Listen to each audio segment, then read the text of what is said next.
Jæja, góðan daginn. Ég ætla að halda áfram að taka upp og í dag ætla ég að fjalla um sem sagt fimmta kafla sem er melting og frásog. Byrjum bara svona aðeins á að fjalla aðeins um mannslíkamann og efnasamsetningu hans, að þá erum við prótein 15%, kolvetni 0,5% sem sagt hlutfall af líkamannum, fita 15-20%, steinefni 4% og síðan erum við vatn sem er bara 60-70% af líkamannum, sem er mjög hátt. Aðeins að fjalla bara um þessar tvær tilfinningar, að svengd og matarlyst, að svengd er tilfinning sem er bara meðfædd. Við verðum svengd þegar maginn er tómur og okkur skortir svona orku, að þá er það bara þessi tilfinning bara eðlislæg. Við fæðumst til dæmis bara, ef maður sér unga börn, þá orka þau að gráta þegar þau finna fyrir einhver tilfinning sem er svengd, en geta náttúrulega ekki lýst í. En þá gráta þau bara þangað til þau fá jafnvel bara að drekka, mjólk að drekka og að gefa brjóst til dæmis. En síðan erum annað, það er matarlyst og það er svona áunnið viðbragð, og hún tengist því að með bragði og lykt og svona ákveðnar minningar, fæðutegundir, að það getur svona vakið upp einhver tilfinningalegt ástand og er misjafnt milli einstaklinga. Það er svona matarlystin er svona áunnin og svengd er meðfædd. Og upphaf meltingar, það getur byrjað til dæmis bara með því að finna jafnvel bara lykt af einhverju góðu mat, góð lykt, labba fram með bakaríi, að það getur svona kviknað og þá byrjar allt í einu svona líkaminn að taka við sér. Við byrjum að fá vatn í munninn og þess aftar. Það er svona upphaf meltingar getur verið bara strax að finna lyktina, þótt að svona efnameltingin sé ekki byrjuð. Hlutverk meltingarkerfisins er að innbyrða fæðu, brjóta niður fæðu í næringarefnin svo við getum notað þau. Það er svona, meltingin gengur út á það að brjóta matinn niður í smæstu einingar næringarefnanna og síðan viljum við þá frásoga þessi næringarefni og koma þeim út í blóðrásina, fjarlægja ómelt efni sem við þurfum ekki á að halda og losa líkamann við óæskileg efni sem myndi það bara fara út með hægðunum og svita og þvægi og þess aftar.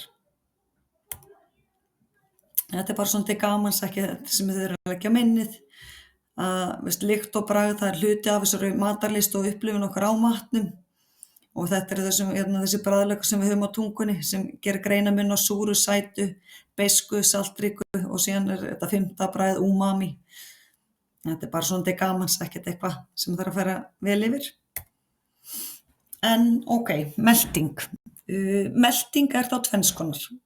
Hins vegar erum við með vélræna meltingu sem snýr að því að fæðan er brotin niður, henni er sundrað og þetta er til dæmis án þess að efnasamsetning hennar breytist.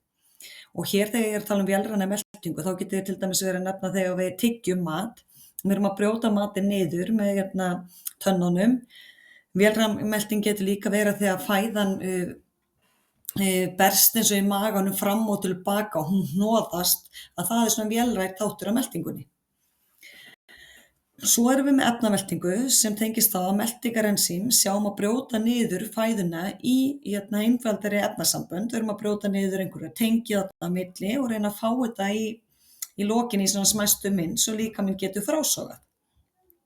Það er svona föst fæða breytist í fljótandi lausn og hún byrjar kannski aðeins að mýkjast og þangað til hún verður kannski bara í fljótandi form alveg og hún þarf að vera nægilega sterk til að melta fæðuna og efnameltinga þetta getur líka verið sambandi við sýrustig og eins og meltingarensím sem tekur þátt í þessu.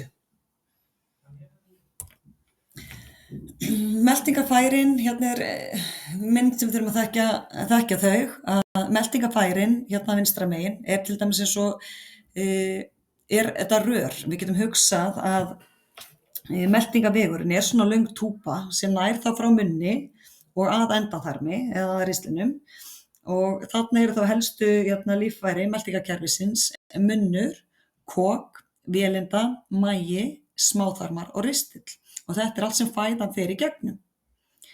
Svo erum við með líffæri sem tilheyra þá meltingu og þá er það munnvatnskirtlar sem strax þegar við byrjum að finna kannski lykt af mat eða byrjum að setja mat upp í okkur og byrjum að finna eitthvað bragð, að þá seyta munnvatnskirtlarnir meltingarensímum og vökva til þess að hjálpa til við niðurbrot. Sama á við með brís og gallblöðruna, að þau eru að seyta bæði meltingarensím og eins og gallblaðran er að seyta galli sem er framleitt í lifrinni til þess að brjóta niður eins og fitu. Gallblaðran, að galli brýtur niður fituna og síðan erum við brís sem er að hjálpa til við ýmiss konar meltingarensímum og basískum vökva. Þess vegna þetta er þá sem tilheyrir meltinguna sem er að koma kannski leiðslur að meltingarkerfinu sjálfu. Það er svona eins og brís, gallblaðran og lifur tengist því að þeir eru að seyta eitthvað inn í smáþarmana. Svona það er munur á meltingafærum og líffæri sem tilheyrir það meltingu. Og það er ekki svolítið munin á þessu. Gott að skoða líka bara eins og lífeðlisfræðina, að sjá hvernig þetta liggur. Nú sjáum þarna eins og munnurinn, síðan erum við með kokið þess að þetta fari nú réttu leiðina. Vélindað er langa rörið sem flytur fæðuna niður í maga. Maginn.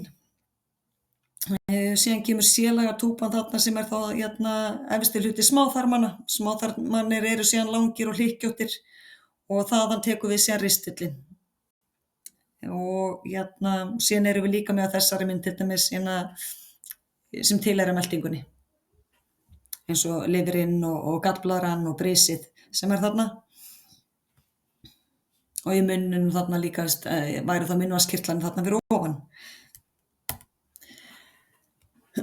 En meltingavegurinn, hann er í stöðugu sambandi við ytra umhverfi og því þarf hann að vera svolítið byggður svona sterku kerfi til að drepa svona óæskilegar örverur. Og þarna er þá við að þetta getur sem sagt haft áhrif allt sem við erum að innbyrða, að það getur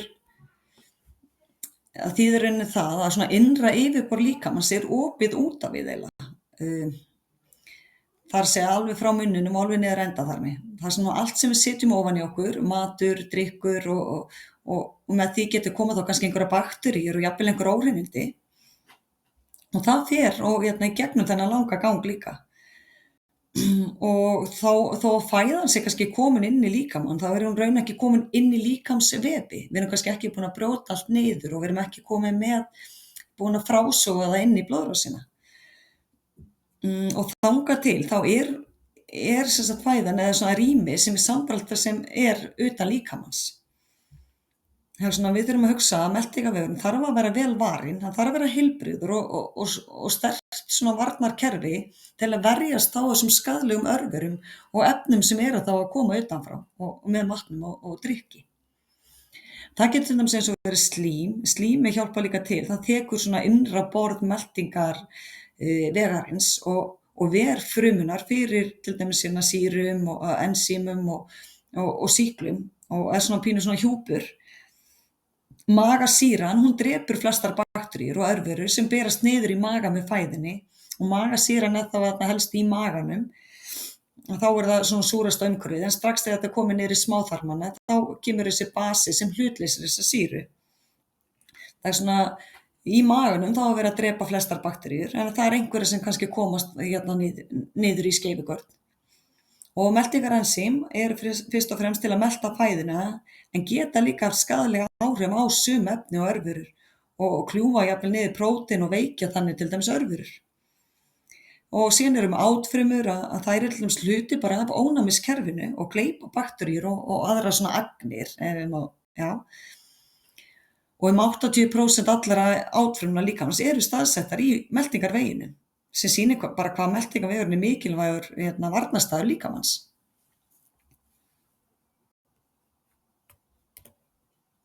Nú ætla ég bara aðeins að fara í gegnum þetta, byrja kannski á kokinu. Koki er svona svæði sem tekur þá við fæðunni frá munninum og við kyngingu, sem er þá bara svona röð tauga viðbragða. Bæði er þetta svona sjálfrátt og síðan ósjálfrátt að þá kannski lokar fyrir speldið svo maturinn fari ekki ofan í lungun, heldur fari niður í vélindað og Og þetta eru svona ósjálfráðar bylgjuhreyfingar sem flytja svolítið fæðuna niður í vélinda. Vélinda liggur þá, þetta langa röri sem liggur frá koki og niður í maga, og það eru hringvöðvar sem loka vélindunum bæði þarna að ofanverðu og að neðan. Og fæðan flyst niður í vélinda með svona samdráttarbylgjum, með svona peristalsis hreyfingum. Það er svona þótti stundum kannski á höndum, en þá fer fæðan samt niður í maga. Það bara gerist ósjálfrátt út af þessum samdráttarbylgjum. Og síðan til dæmis þegar hringvöðvarnir neðanverðu sem loka þá magaopinu, sem sagt þegar maturinn er kominn niður í maga, þá á að lokast þessi hringvöðvi. Því ef að út af súru umhverfinu í maganum, að ef að hringvöðvarnir ekki lokast og það sullast kannski upp einhver smá svona magavökvi frá maga upp í vélinda, að þá getur það valdið svona bakflæði eða brjóstsviða, og til lengri tíma getur valdið þetta bólgum og einhverjum skada sem getur jafnvel bara endað eins og fólk fari bólgur sem enda jafnvel með krabbameini, til dæmis, í svona verstu mynd.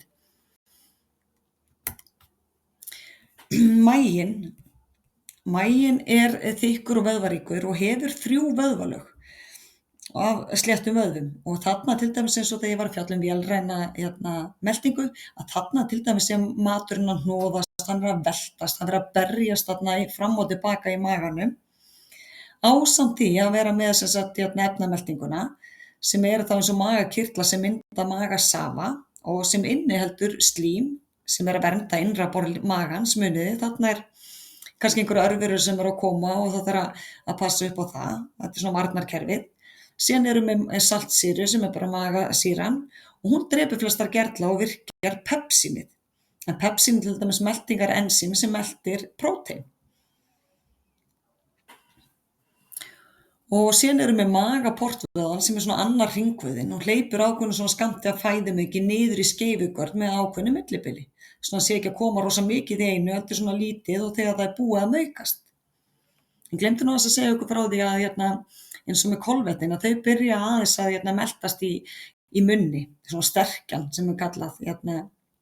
Hún byrjar litlum hluta að meltast í munninum, en í maganum er eingöngu melting eiginlega á próteinum, þar sem það er of súrt umhverfi til þess að melting á kolvetnum og melting á fitu geti á sér stað.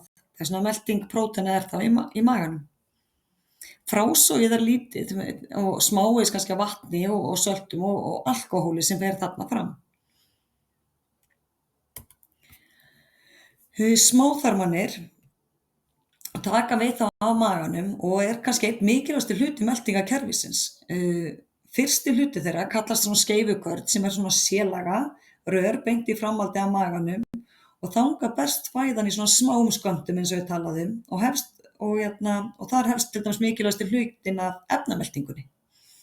Það er svona í skeifugörninni blandast fæðan við meltingu vökva sem kemur frá lifrinni og brisinu. Frá lifrinni kemur sem sagt gall sem er geymt síðan í gallblöðrunni og losað eftir þörfum, og það brýtur til dæmis niður fitu í smærri dropa og eykur svona hjálpar til við meltingu. Brisið seytir brissafa sem svona inniheldur ensím sem brjóta niður öll helstu næringarefnin. Það er svona þarna eru ensím sem brjóta það niður kolvetni, prótein og fitu, og að auki er brissafinn svona basískur og hlutleysir þá svona súra umhverfið magasýruna sem kemur frá fæðunni úr maganum. Og þá er þetta byrja meltingu á öllum þessum næringarefnum, það er að segja kolvetni, prótein og fitu. Það er svona hér fer efnamelting og frásog fæðunar aðallega fram.